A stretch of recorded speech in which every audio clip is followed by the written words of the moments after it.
السلام علیکم ورحمۃ اللہ وبرکاتہ۔ آج کی ہماری پوسٹ نمبر 3 ہے قیام کا بیان۔ اس میں صحیح بخاری شریف میں حدیث آتی ہے 1117۔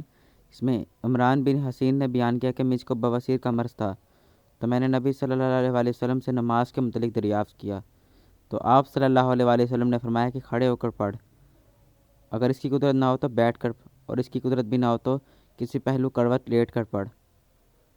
تو اس میں اہمیت دیکھیں کتنی ہے کہ نبی صلی اللہ علیہ وسلم نے فرمایا کہ بیماری میں بھی ترک نہیں کیا جائے گا نماز کو۔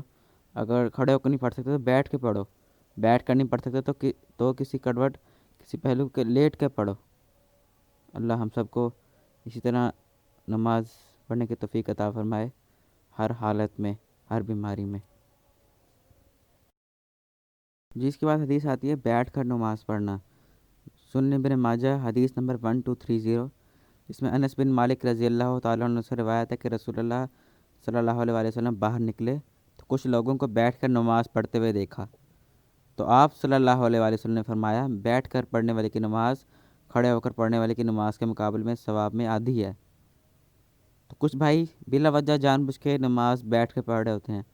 ایک ہوتا ہے بیماری کی حالت، اس میں تو نبی صلی اللہ علیہ وسلم نے لیٹ کر بھی پڑھنے کی اجازت دی ہے، لیکن بلا وجہ جب ہم کھڑے ہو کے پڑھ سکتے ہیں تو وہ قبول تو ہوگی، جائز تو ہے، لیکن ثواب آدھا ہے۔